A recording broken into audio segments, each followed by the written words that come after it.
They said Ada was cursed. 3 stillbirths, no explanations. Doctors shook their heads. Relatives whispered behind cupped hands. But in Lagos, where spirituality courses through the streets like electricity, curses aren't just superstition, they're weapons. When Ada collapsed during a fiery church service, the pastor pointed straight at her. "Someone has bottled your womb." The congregation gasped. Impossible. But that night, guided by haunting dreams, Ada and her husband Pride opened her stepmother's locked drawer. Inside, a sealed glass bottle containing hair, thread, and, most horrifying, something that looked like tiny bones. As Ada reached for it, the bottle began to tremble on its own. What happens when spiritual warfare enters your home? Tell us where you are watching from, and don't forget to like and subscribe for more videos. The fluorescent lights of Lagos General Hospital buzzed overhead as Ada writhed on the delivery bed, her screams echoing down the sterile corridor. Sweat plastered her braids to her forehead as the midwife pressed firmly on her swollen belly. "Push, Ada, push," the doctor commanded, but something in his voice betrayed the futility. Ada's eyes, wild with pain and premonition, locked onto the nurse who entered the room. The woman's subtle head shake to the doctor was almost imperceptible, almost. Ada saw it. Another stillbirth. Her third. The pain that ripped through her then transcended the physical, climbing from her womb into her throat and bursting forth in a primal wail. "Why me, God? Why always me?" The medical staff froze, helpless before such raw grief. 20 years earlier, little Ada stood in scratchy black funeral clothes, watching as they lowered her mother's casket into the red Lagos soil. The whispers floated around her. Such a sudden illness. Poor Obi, left with a child so young. 6 months later, Mama Joan arrived, tall and elegant with perfect teeth that gleamed when she smiled for Ada's father and the church members. Such a blessing, they cooed, taking on another woman's child as her own. But behind closed doors, when Papa wasn't watching, Mama Joan's smile disappeared like the sun behind storm clouds. "Fetch water," she would command the 7-year-old Ada, and if a single drop spilled on the pristine tile floors, a pinch, vicious and precise, would find the soft flesh under Ada's arm. The child learned quickly to walk softly, speak only when spoken to, and swallow tears before they could be witnessed. Despite the shadows at home, Ada blossomed. Her intelligence couldn't be dimmed, and by university, her beauty had become undeniable. Smooth, dark skin, bright, intelligent eyes, and a cautious smile that could illuminate rooms. Suitors began to appear at the family compound. First came Emmanuel, an engineering student with gentle hands who read poetry to her under the mango tree. 3 weeks after he declared his intentions to Ada's father, Emmanuel stopped coming. When Ada finally found him on campus, his eyes were vacant, frightened. "I cannot explain it," he mumbled, "but something tells me we cannot be together." Then came Mike, and after him Kofi, each relationship following the same pattern of intense connection, followed by inexplicable dissolution. Ada began to wonder if something was wrong with her, some invisible flaw that became apparent only after men drew close. The dreams began shortly after her 25th birthday. They always started pleasantly before shifting violently. Tiny hands would reach for her from beneath soil or water, accompanied by infant cries. Shadowy figures would circle, their eyes burning with accusation. Most disturbing was what happened after these nightmares. Stumbling to the kitchen for water, she would invariably find Mama Joan already awake, sitting in dim light, fingers wrapped around a small glass bottle. "Bad dreams again?" she would ask, her voice honey-sweet, but eyes cold as river stones. Poor Ada. Perhaps you should visit the herbalist for sleeping medicine. The bottle would disappear into the folds of her wrapper before Ada could get a proper look. The discovery came on a Tuesday, the harmattan winds blowing dust through Lagos. Ada was changing her bed sheets when her hand brushed something beneath the mattress. She lifted the heavy mattress to reveal a small cloth pouch, gray with ash and tied with red string. Inside were bird feathers, something that looked like dried blood, and a paper with her name surrounded by symbols she didn't recognize. Fury and fear battled within her as she confronted Mama Joan, who merely smiled serenely. "Rubbish from the ceiling, perhaps," she replied. "The house is old. All manner of things fall into strange places." When Ada persisted, her father emerged from his study, admonishing her, "Show respect to your mother. Mama Joan is a good Christian woman." It was during this dark period that Francis entered Ada's life, like a lamp carried into a dim room. They met at a colleague's wedding where he approached her with genuine conversation about books and dreams rather than flattery. "Someone has taught you to expect disappointment," he observed on their third date. "I'd like the chance to unteach you." Against all her defensive instincts, Ada fell deeply in love. When Frances finally came to meet her family, bearing gifts and proper respects, Ada watched Mama Jones' face carefully. The woman's smile remained fixed, but something flickered in her eyes when Frances spoke of marriage. That night, as Ada washed dishes, Mama Joan approached from behind, her voice low. "Not every womb should carry Ada. Some trees bear bitter fruit, no matter how sweet their blossoms." Against hushed warnings from relatives who thought Ada cursed, against Mama Joan's thinly veiled disapproval, Ada married Francis. Their new apartment, 14 floors up with a view of Lagos Lagoon, became Ada's first true sanctuary, free from childhood shadows, filled instead with Francis's books, their mingled laughter, and tentative plans for children.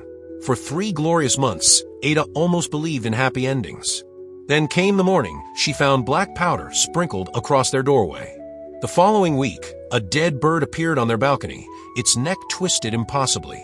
When Frances developed an inexplicable fever that hospital tests couldn't diagnose, Ada felt familiar cold fingers of dread walking up her spine. The pregnancy test displayed 2 pink lines. Ada's hands trembled as she showed it to Francis, whose smile broke across his face like sunrise.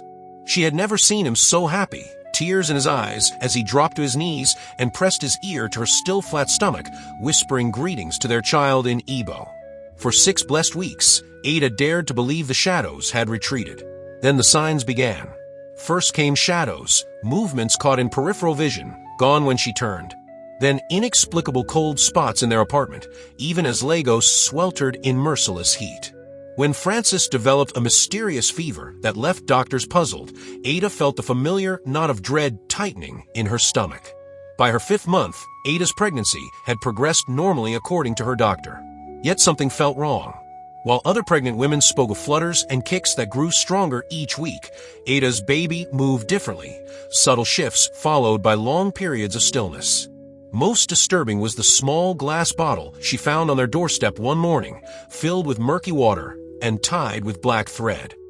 Frances dismissed it as trash, but Ada recognized it from her nightmares, identical to the one Mama Joan would cradle after her bad dreams. The contractions began at 32 weeks, too early, too sudden. By the time Frances rushed her to the hospital, her waters had broken, soaking the car seat with fluid tinged pink. The delivery room became a blur of frantic activity. "The baby's heartbeat is dropping," someone said, the words seeming to come from very far away. Ada pushed through pain that felt like being torn apart. Then came the moment of final delivery, but instead of a newborn's cry, a terrible silence fell over the room. Through sweat-blurred eyes, Ada saw the doctor's shoulders slump. Her and nurses murmured prayer. In the corner, Francis pressed his fist against his mouth, tears streaming unchecked down his face. "No!" Ada moaned, then louder, and oh. Her denial transformed into a primal scream that seemed to contain all the grief of generations. Why me? What came after broke even the thin thread of sanity Ada had been clinging to.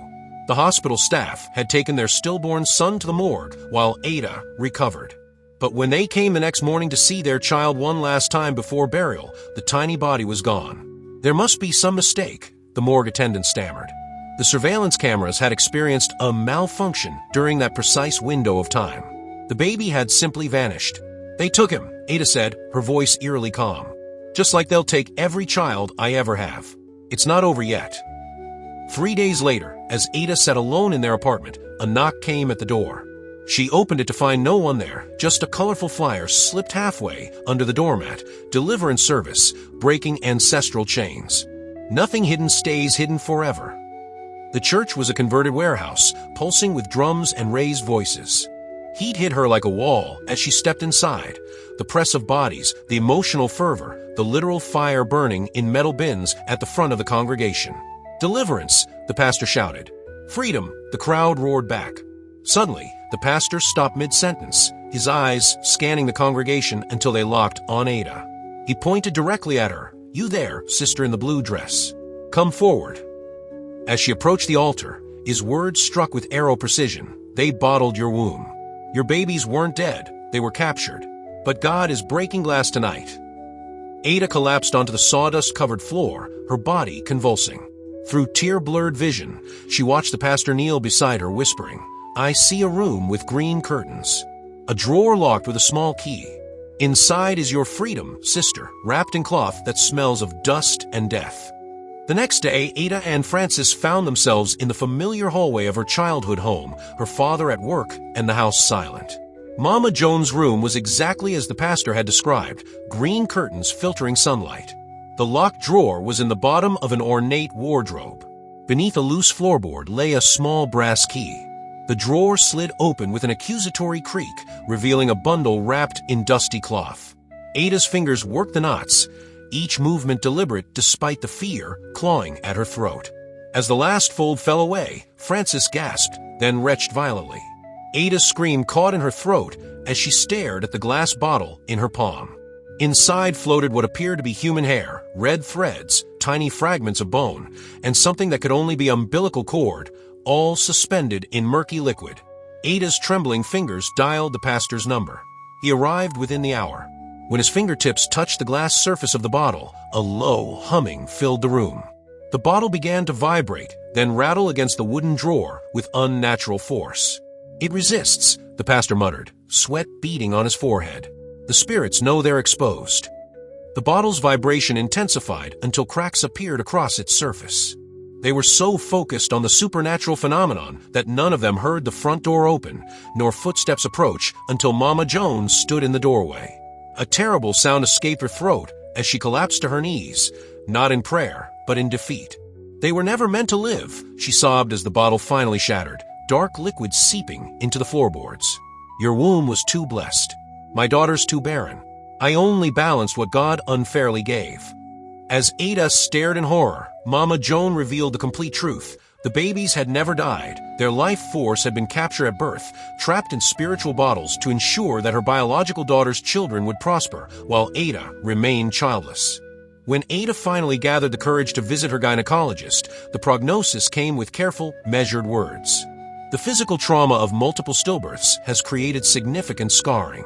Carrying to term would be extremely difficult, perhaps impossible. Then came the morning sickness, subtle at first, a queasiness that Ada attributed to stress until, counting back, she realized her period was 2 weeks late. The pregnancy test confirmed what her body had whispered. Against all medical predictions, she carried life once more. The pregnancy progressed under intensive medical supervision. Yet alongside modern medicine, Ada embraced spiritual warfare with equal fervor. Scripture verses papered their apartment walls. Prayer groups formed around her, church sisters taking shifts to maintain constant intercession. In her 6th month, feeling movement strong and regular within her, Ada returned to the warehouse church where her deliverance had begun. When the pastor called for testimonies, Ada rose, her pregnant belly leading the way to the microphone. "What was stolen can be returned," she declared, voice gaining strength with each word. "What was broken can be mended." The labor pains began during a violent thunderstorm that plunged Lagos into darkness. They arrived at the hospital drenched and breathless, the emergency generators casting harsh shadows across worried faces. 8 hours into labor, the first signs of distress appeared on the monitors. The baby's heartbeat, strong and steady until then, began to dip with each contraction. The obstetrician called for additional equipment. Nurses moved with increased urgency. "We may need to perform an emergency C-section," the doctor announced. Ada shook her head weakly. "Just a little longer," she managed, something deeper than intuition guiding her words. "They're fighting too." As the delivery reached its critical moment, Ada began to fade in and out of consciousness. In those liminal spaces, she thought she saw figures surrounding her bed. A woman with Ada's eyes who she somehow knew was her mother, the pastor from a warehouse church, and most surprisingly, Mama Joan, not as the bitter enemy she had become, but as the stepmother who had once braided her hair with gentle hands.